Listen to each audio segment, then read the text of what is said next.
Well, the land of death began for me, I feel like, at the age of 4. I was adopted into a family that was really abusive, physically, sexually.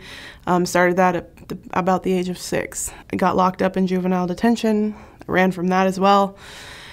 Sleeping around, got into meth, got into drinking, got into stealing, anything that I could do to just kill myself off.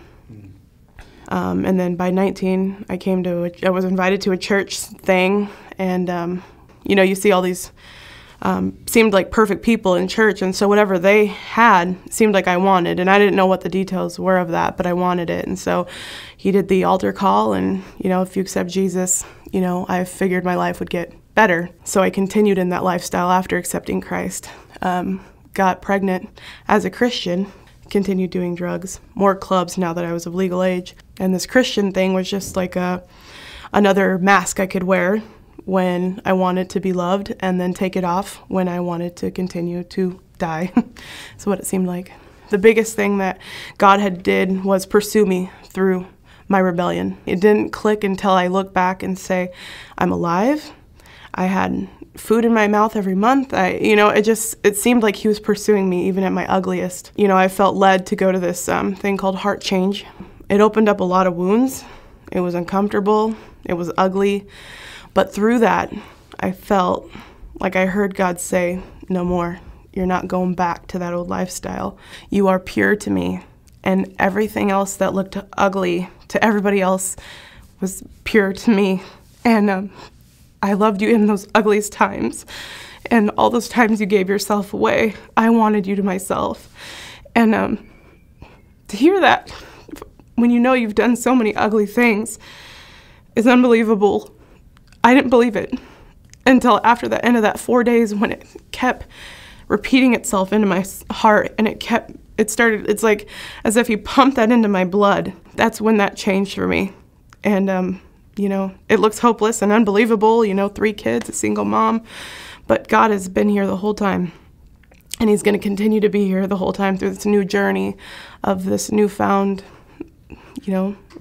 unbelievable resurrected me of who I really am. And I think I have a lot to offer, and I believe it. So I was doing not much of anything. I got my own apartment. I sat around and I wondered about her. That's what I did, a lot of that. I did a lot of thinking about her, and it was very emotional to be told that she didn't think she wanted to be married any longer. I don't know, maybe a year after being married, I kind of just got scared, got really worried that I got married too young, and didn't want to settle anymore. And I'd always talked to God in my mind since I was a kid. It was like my father always said. My dad always said, the big man, the big man upstairs, and everything. And that was about as much biblical speaking as I ever heard from my dad, and everything. So I went to this church in Phoenix. As I pulled up in the front of this place, there's 2 gentlemen at the door. I figured maybe I wasn't looking that great. I hadn't been sleeping very well. I was sitting there puffing on a cigarette as I'm walking up to the church, and they asked me, can we help you? And I said, I just wanted to maybe attend service this morning. And the gentleman kind of put his hand up, and I don't think this is the church you're looking for. And it really hit me. God was saying he didn't, that wasn't my place. That's not where he wanted me to be. So I realized that I wanted to be with him, and I think he always wanted to be with me. And so we worked through that, and we moved to Oregon. We had our first child, Cecilia, a little girl, and she definitely changed things for us. And I kept wanting to go to church since I was a little girl. I'd been going, and then we stopped, and so I kept bugging him. I was telling him, I want to go to church. I want to go to church. One of these Sundays. I just, nothing. I guess you just look for things in your life to fill different voids, and nothing else would. And I knew that God was pushing me, telling me I need to go to church. And from the moment we pulled up in the parking lot, it was just like before. I was looking for those guys at the door, and everything, and holding her hand and going like, okay, let's just get this over with, and everything. And when I walked in the doors here, I couldn't believe how, everybody was in a good mood. Everybody was smiling.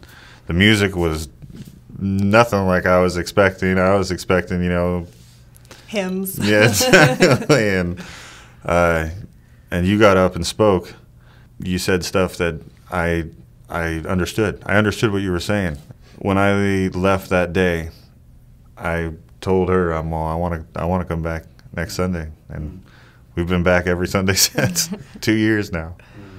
Every decision that is made is with God in mind. We pray more. We pray as a family. We pray with our kids every night. We pray when we're fighting. Yeah, pray when we're fighting. I mean, that's that's. It's wonderful. Yeah. And it helps. Looks like pray when you're fighting. It doesn't happen very often. It's hard to do. You have to remember to do it, of course. But when you do it, it really has. It's changed everything for us. Every decision we make, everything I do. Raising our kids the way that I wish we had been raised. We want to take them to church every Sunday and talk about God all the time.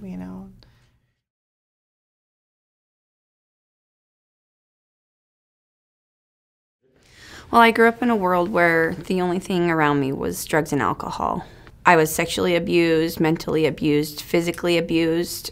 I'd say by the time I moved out when I was 15, I knew that I wasn't supposed to live that way. What changed then? What happened?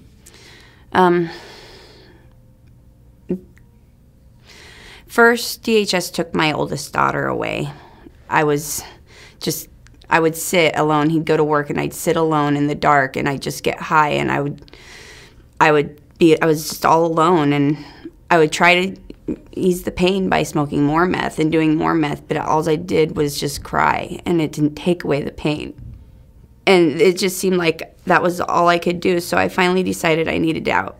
I got into outpatient treatment, and I was waiting for inpatient treatment, and I learned that there wasn't going to be another opening for 2 months. And so I got down on my knees that night, and I cried out to God, and I said, God, please, if you don't want me to do this anymore, I can't help it. The temptation's just too strong. So please, God, help me.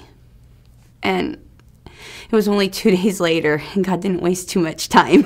2 days later, I got a call, and instantly the desire to use methamphetamines was gone. When I got that call, I felt like I was worth it. God wanted me.